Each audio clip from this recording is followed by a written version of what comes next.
Hello, everyone. Welcome back to my series where I am watching all the movies featured in Brian Raftery's book, Best Movie Year Ever. We're still in the high school chapter. I think we got a few more movies in this particular chapter to look forward to. Right now, we're talking about 10 Things I Hate About You, based on Taming of the Shrew by William Shakespeare. So, again, basically a modern day, or modern day for 1999, I should say, retelling of that particular story by Shakespeare. Um, Again, it opens up in Seattle with 1 week by the Bare Naked Ladies playing. That transitions into Bad Reputation by Joan Jett.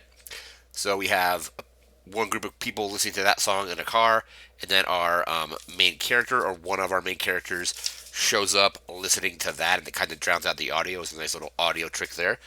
Um, we have our guidance counselor, who basically spends more time writing erotic fiction on her laptop than she does giving actual advice to students. Like, she definitely spends more time doing that than helping them out. We have Cameron, who is played by Joseph Gordon-Levitt. He shows up and is assigned to hang out with a guy. I think the guy's name was Michael, who is kind of like touring him around the school because this Cameron character is new there. We have all the different school cliques or groups. So I think there's like the AV Club, the Beautiful People Club, the Coffee Kids, the White Rastas, the Cowboys, the Future MBAs, and then the Don't Even Think About It Club. Because Cameron asks about like who this one lady is, and she's like one of the more popular kids in school. Her dad doesn't let her date. She's the sister of another one of our main characters, and so Michael is joking with Cameron that she's in the Don't Even Think About It club. The class is reading Sun Also Rises, and they're discussing Hemingway in the scene. They eventually start discussing, I believe, discussing Shakespeare, so it's a little bit kind of like, since the movie itself is based on Shakespeare, they throw some Shakespeare stuff in there as well.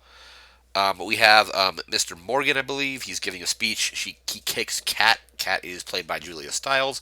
Just kicks her out of the classroom. He does it a couple occasions in the film. Basically, just kicks her out for kind of speaking her mind, I guess. It happens a couple times. Um, she goes to the guidance counselor, and words of the guidance counselor, um, Kat is a heinous bitch, or heinous bitch.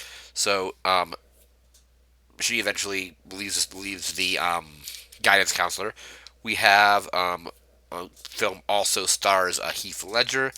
Believe, let me see what character he was playing here. Patrick is the character he's playing. And there's a lot of rumors going around the school about stuff that he may or may not have done before coming to this school. Basically, people want to date Bianca in this movie. There's a character named Joey. The character Cameron also wants to go out with her. However, and her dad basically says you can't date until you graduate high school, and then eventually he relaxes this rule a little bit. Says basically you can't start dating until your sister starts dating, and nobody wants to go out with her sister anyway because of her attitude and all that. So basically, the rule was you can't date until you're done with high school, and now it's you can't date until your sister starts dating. So the basic plot of the movie is the guy trying to go out with Bianca is trying to pay off Heath Ledger to go out with Kat so that Bianca will then go out with him. And that's how this whole thing starts. It's a little bit predictable in that way, where the last few films we've watched have had some kind of bet in high school or some kind of arrangement that the main character finds out about later on and then gets upset that they were basically being used. They did it in Cruel Intentions. It was also featured done in She's All That as well. Let's see.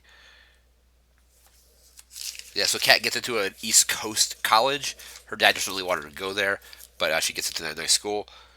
Their father's a doctor who basically said he delivers babies, but he said he delivered a baby from like I think it was twins, from like a 15-year-old. So he definitely has reasons why he doesn't want his daughters to date, and also their mother has run off at some point. I think happening like 3 years before the film was took place, their mother ran away or just left. So the new rule is that she can date when Kat dates. We've already mentioned that. Cameron tries to be a French tutor for Bianca, even though he doesn't really know French.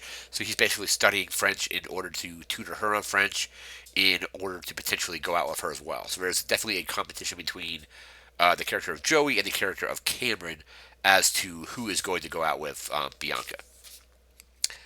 Cameron suggests that Patrick dates Kat, so they eventually like are trying to get him to go out with Kat so that Cameron can go out with Bianca, and then Joey gets involved as well. So the Heath Ledger's character becomes this kind of character that is basically there to try to get. They basically just want him to date the one sister so that everybody else can date the other sister. They get Joey to help. They basically pay. I think Patrick wants $50 to go out for. He's like, well, by the time I buy tickets and food at this movie, it's going to be this. I think he said he wanted 75 at first, and then he lowered his price a little bit. Um, that mom's not coming back. I think there's a scene where like she's wearing like her mother's pearls. Bianca is, and it says like, it's not like mom's going to come back and get these. So at first I thought the mother maybe her mother had died, but I think later in the film it's revealed that she had just left. That's about that. $100 a date. So Patrick does up his price. He's like, I want $100 a date now. But we have the future MBA's party. So the Michael character was in the future MBA's, and then somebody started a rumor that he buys his Izod shirts at a discount store. So he's kind of not really favored by that clique anymore. So to get revenge on them, the future MBA group, they have a wine and cheese tasting or something like that. I think it was just a cheese tasting. I don't recall. But so instead of they change that, they change the side to say free beers versus huge house party later in the movie. Um,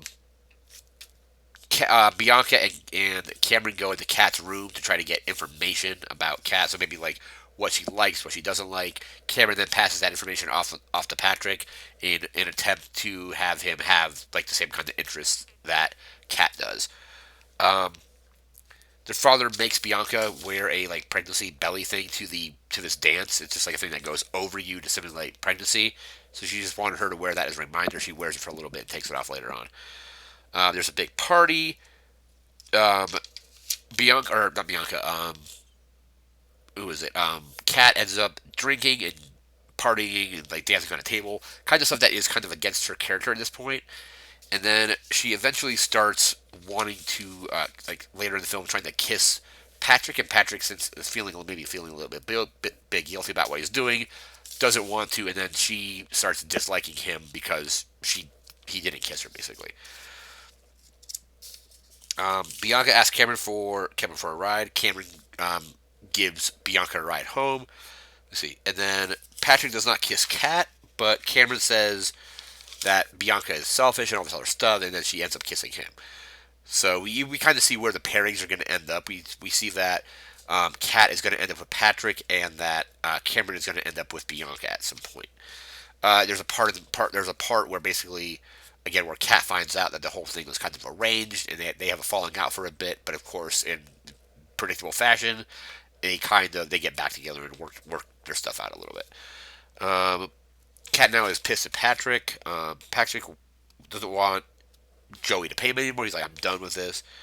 Um, Patrick basically pays somebody off to basically turn up the audio at the field that they're on because there's the school's above. There's like the school area, then there's a big field below for like sporting events and stuff like that. It's part of the school, and he sings to her. Can't take my eyes off of you. He gets chased by the campus security. What's this? She gets Patrick out of detention by flashing the teacher at one point. This is Kat getting Patrick out of detention, I should say. She distracts the teacher.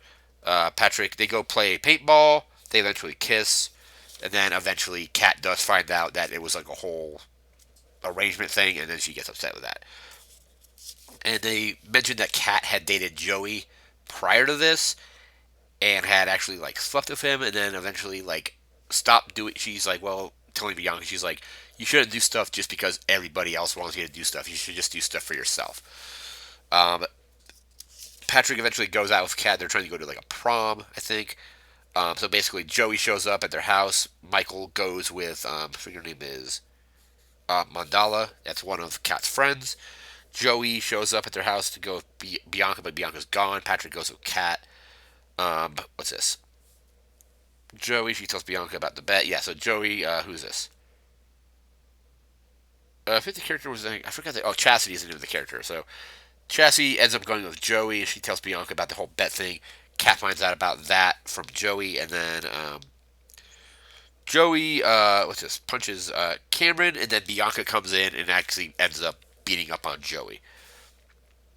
Patrick begins questions like Joey's name, and basically, eventually, the pairings end up being pretty predictable. Cameron goes out with Bianca, and Patrick starts going out with Kat. She reads her poem to him, basically in their class. And one sub thing is that she wants to be in a band. So it turns out that Patrick spent took all the money that he was paid by Joey to buy her a guitar. I thought the movie was all right. I mean, for being based on Shakespeare, so a lot of these things, like I said, a lot of these movies we've watched recently have been based on other books or other source materials. So if you have any kind of familiarity with what the stuff is based on, it's pretty easy to predict how the movie is going to go. I have not read Taming of the Shrew, but I remember like just being very predictable with in the last two of these movies. The person finds out there's a bed involved, they have a falling out, and they get back together later in the movie. But again, that was 10 Things I Hate About You. Ended up liking it. It was on Disney Plus. That's where I watched it. Next film up is American Pie. So we'll be getting on that, and I think coming up after that at some point we have Election, we have Rushmore. I think The Virgin Suicides after that, and then there's Star Wars Episode One and The Mummy. A bunch of other really good movies coming out. Some that I've seen, some that I haven't. But next episode again will be American Pie, and that will be ready whenever it's available. So I'm gonna go ahead and watch that probably within the next like week or so, and then get a video made for that. And that is going to do it for now. Remember to like, comment, share, and subscribe, and we'll see you next time. Thanks again for watching, and take care.